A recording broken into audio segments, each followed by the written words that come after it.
Populisme, jeunesse et démocratie, quelle fracture? N'est pas un simple sujet de débat intellectuel. C'est une question brûlante, profondément ancrée dans notre quotidien.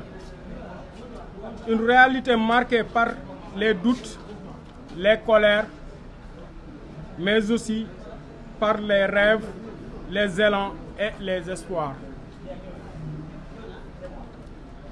Parler de populisme, de jeunesse et de démocratie, c'est parler de notre vécu et de ce que nous ressentons.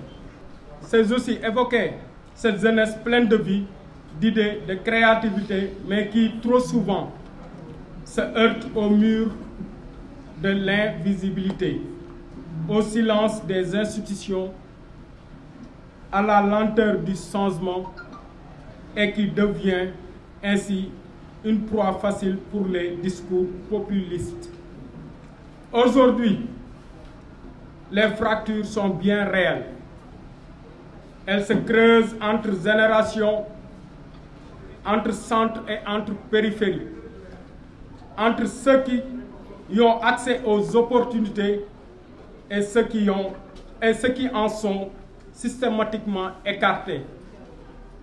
Il existe aussi des fractures plus silencieuses, plus intimes, ce sentiment diffus de ne pas être entendu,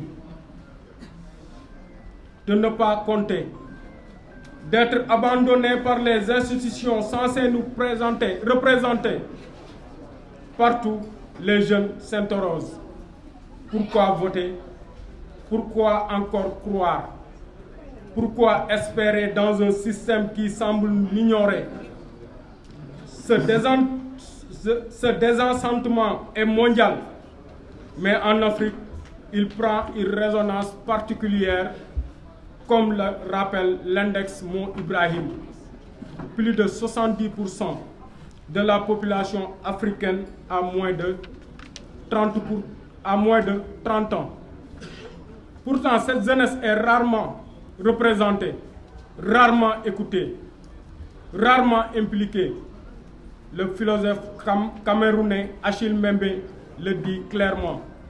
L'Afrique ne souffre pas d'un excès de jeunesse, mais d'un manque de projet pour sa jeunesse. Et c'est bien là l'un des défis majeurs de notre époque. Comment transformer cette énergie, cette vitalité, ce bouillonnement d'idées en projet collectif? Comment passer du potentiel à l'action, de la frustration à la construction? Dans ce contexte, le populisme séduit. Il rassure par son langage simple ses ennemis désignés, ses réponses directes, parfois trop directes.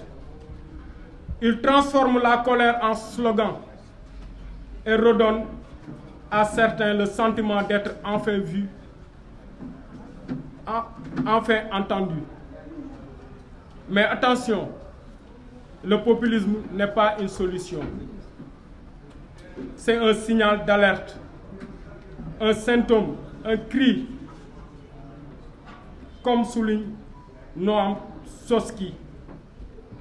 Lorsque les institutions politiques et économiques ne répondent plus aux besoins des populations, la colère cherche un exutoire. En Afrique, le populisme prend plusieurs visages.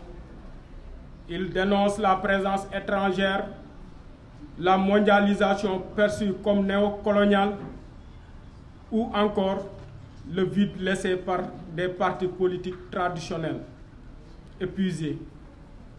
Et ce vide, certains, sincères ou opportunistes, s'empressent de le combler.